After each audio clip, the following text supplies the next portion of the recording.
Are you able to see the PowerPoint slides? Yes, now we can. Yep. Fantastic. Hi, so my name is Luis Hernandez. My advisor is Dr. Dang. The title of my project is Simulation and Modeling Perovskite Solar Cells for Reliable and High Efficiency Renewable Energy Applications. I will begin with the introduction. So the interest of renewable energy, such as solar energy, has increased exponentially due to many of the pros that it has, such as it's clean energy, it's cost effective, there's no need for fossils, and it's flexible to adapt for small or big power needs. Solar photovoltaic technology converts sunlight into electricity, and perovskite solar cells, PSCs, have spiked interest of scientists as they see perovskite cells as an environmentally friendly and low-cost feasible technology. I'll present to you guys a chart by the best research cell efficiencies thus far from 1975 to 2020. Here, it includes emerging PVs, thin film technologies, crystalline silicon cells, single junctions, multi-junction cells. We will focus on the emerging PV, such as the perovskite cells, and to the right, we can see the highest records as of now of 2020, with UNIST having 25.5, and those are the ones that we're focusing on, the perovskite cells. We can see that an emerging research that does not have as long of a history as other types of cells. And that's why I am highly interested in doing more research on this. So our purpose for this project is to focus on simulation and modeling of the perovskite solar cell to increase that reliability and efficiency. Also, our purpose is to understand the perovskite solar cell architecture and to search for new elements to increase higher efficiency.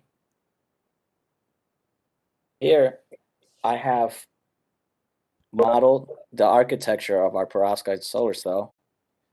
There is the HTM, which is the whole transport layer, the perovskite, the titanium dioxide, and the SNOx. Titanium dioxide is the electron transport layer, which is used to collect the electrons from the perovskite to the front contact.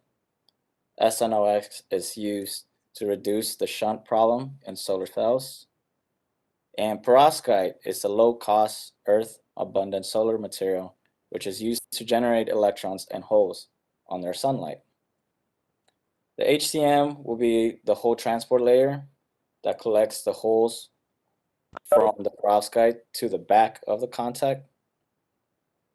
The back contact is on the top of the HTM, and it's used to collect holes to the electrodes. It needs to be low resistance, augment contact in order to obtain high efficiency. For our simulations, we use SCAPS, and SCAPS is a solar cell capacitance simulator used in literature. Using SCAPS, we modeled our solar cells and conducted different experiments. As of now, planar PSCs do not reach world records yet as the other types of solar cells. We began studying the metalwork function, which is a study of the metal contact on top of the HTM. We began with nickel, gold, tantalum, silver, copper, titanium, aluminum. And we demonstrate here what we saw on the JV curve. And we see this blue line demonstrates a rollover phenomenon, which this occurs at an open circuit voltage in the light of JV curve. It's caused by the Schottky energy barrier form at the HTM/metal in a perovskite solar cell back contact. This is a characteristic that impedes the hole transportation, which leads to current limiting effects known as the rollover. This is important so we can translate these restrictions onto our experiments. Also, I'd like to note that for our experiment, we will be using the metal work function of 5.10 silver, as it has one of the highest efficiencies, 23.78. We also experimented with the thickness of the perovskites, since the thickness of the perovskites layer obviously impacts short circuit current and photocurrent, but slightly impacts open circuit voltage. We compare this to literature, but we found out that at 1 micrometer, we have a higher efficiency. We can also see to the right the quantum energy. And if you were to click here, you would see that the quantum efficiency optimum level would follow the path of a square. We also studied the defects on perovskite cells.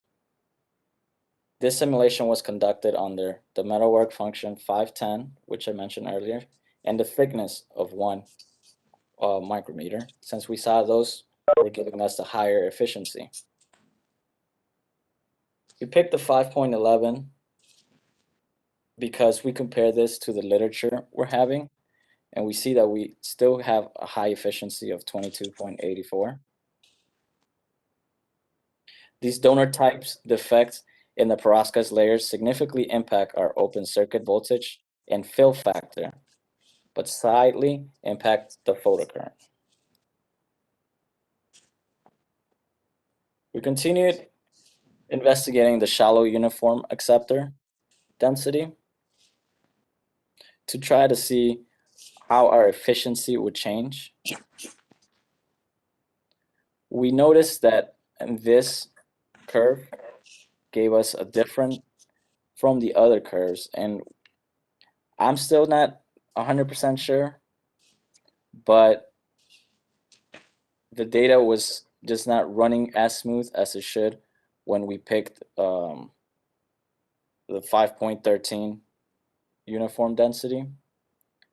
Our curves should essentially look exponentially growing as this. And we finished off with studying the HTM candidates, such as this cupreous thiocyanate, the spiromutate, and the copper iodine. The whole transportation materials, the HTMs, they have two parameters that we use to examine, such as the band gap and the hole mobility. We saw that the highest efficiency is a 23.09, and it is found in the cupreous thiocyanate. And the reason is because it has a high band gap and a high hole mobility, which reduces the back contact barrier and increases hole collection. So I'd like to acknowledge the Lockheed Martin Fellowship, my advisor, Dr. Dang, the Department of Computer Electrical Engineering, and Mark Borzelman, the developer of the SCAPS software that we use for this project. Here are my references. Questions or comments?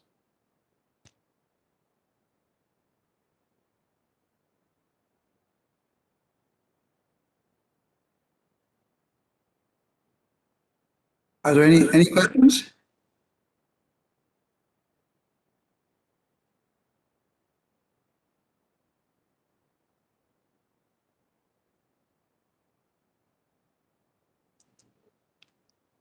Any questions at all?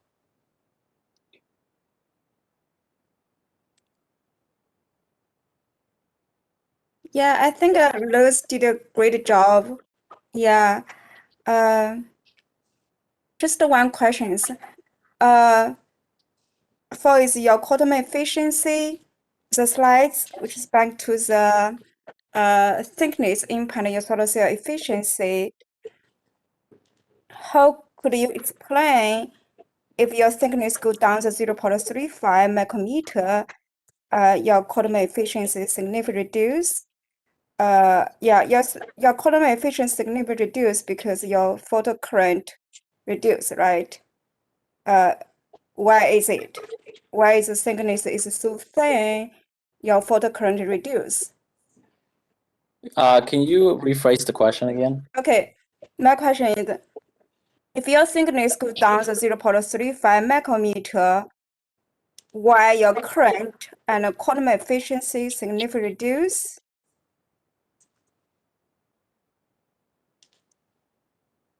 Oh, the thickness?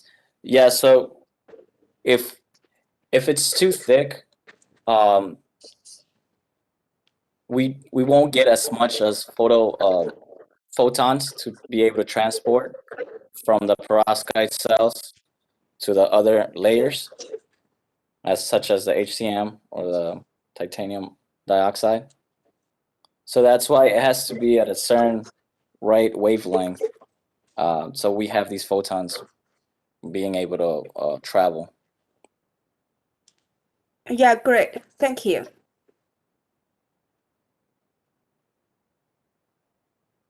Well, thank you. Thank you, guys.